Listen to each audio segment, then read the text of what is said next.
Alors bonjour, moi c'est Gaël Banza. Alors bienvenue sur SDK Sadiki. C'est un plaisir pour moi de me retrouver encore une deuxième fois sur la chaîne. Ok. Aujourd'hui je vais parler de certaines commonly asked questions, la plupart des questions dont les gens se posent et j'ai décidé d'y répondre. Ok, je vais y aller sans plus tarder. L'une des questions c'est dis si de nos jours le rêve américain est encore possible et encore réalisable. Je dirais que c'est réalisable.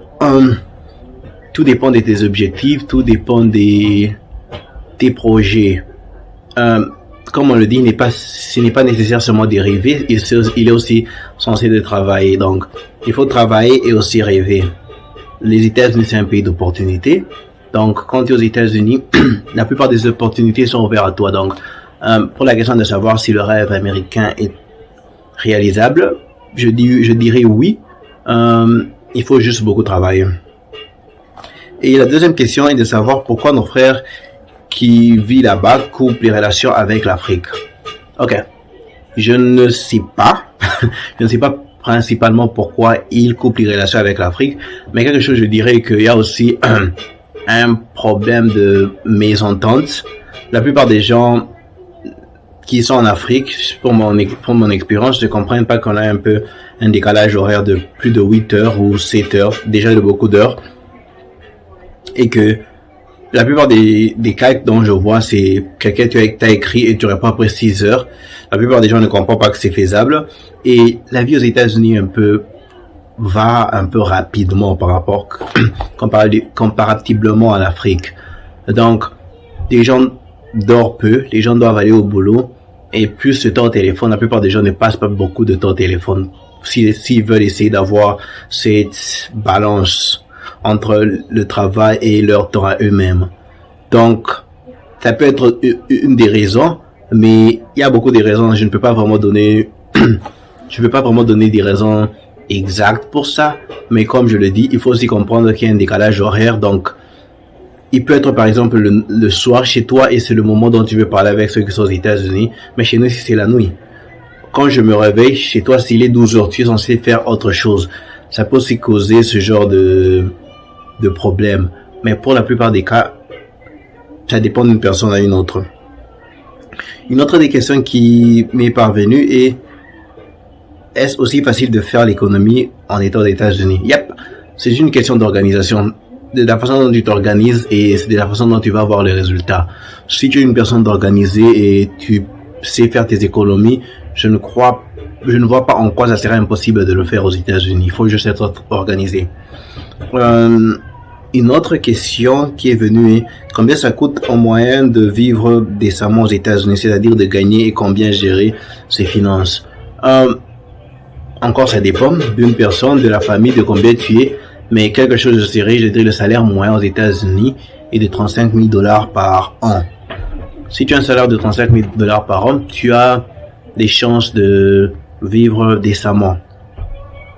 Une autre question qui m'est parvenue: doit-on éviter les assurances, beaucoup d'assurances aux États-Unis? Non, il faut pas éviter les assurances. Les assurances sont très nécessaires. Par exemple, l'assurance médicale, les hôpitaux coûtent très très cher aux États-Unis et c'est très bien d'avoir une assurance médicale au cas où tu tombes malade. Certains trucs qui pouvaient te coûter juste un petit $10 en Afrique peut te coûter $1,000 aux États-Unis pour te faire soigner. Donc c'est très nécessaire d'avoir une assurance médicale et une assurance aussi voiture. Dans le cas où tu te retrouves dans un accident, l'assurance va couvrir ça. Je conseillerais à tout le monde d'avoir une assurance médicale ou une assurance santé. C'est très important. Le sujet de mariage, une autre question. Le sujet de mariage, se marier avec une Africaine ou bien une Afro-Américaine? C'est une question de choix. Il y a certaines personnes qui trouvent que c'est mieux d'épouser des Afro-Américaines et il y a certaines personnes qui trouvent que c'est mieux d'épouser les Africaines. Ça dépend de toi. Si tu aimes les Africaines, go ahead. Si tu aimes les Afro-Américaines, go ahead. Donc, c'est juste une question de choix. Ce n'est pas une question de qui sont meilleurs que qui. C'est une question de choix.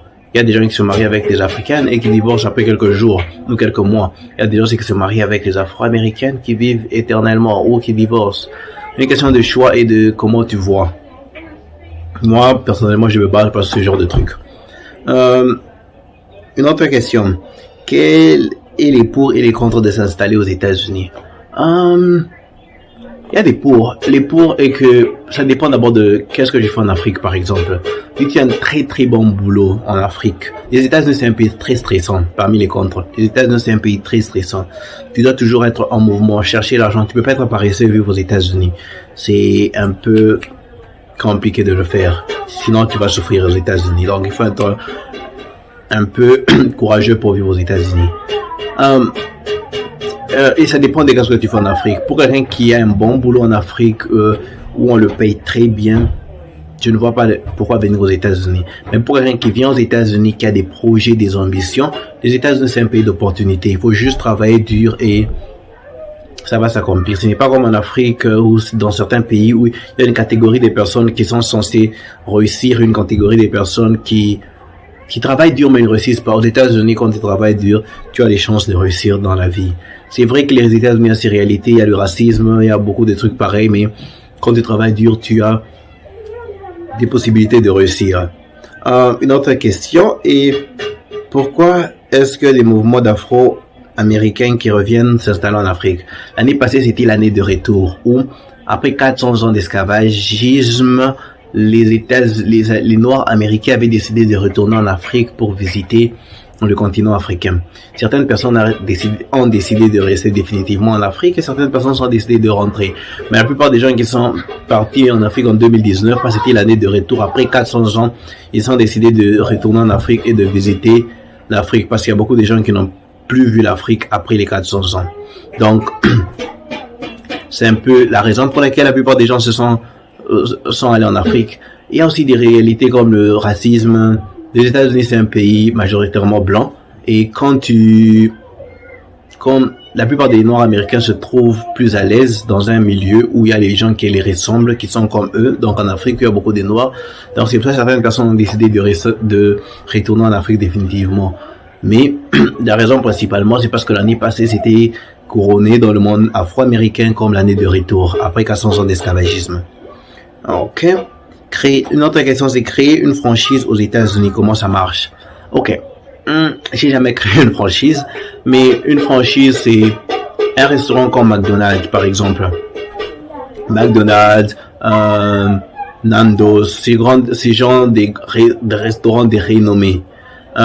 Tu les payes l'argent, tu les payes beaucoup d'argent, et tu prends leur nom et tu crées quelque chose qui t'appartient à toi. Par exemple, je crée mon propre McDonald's.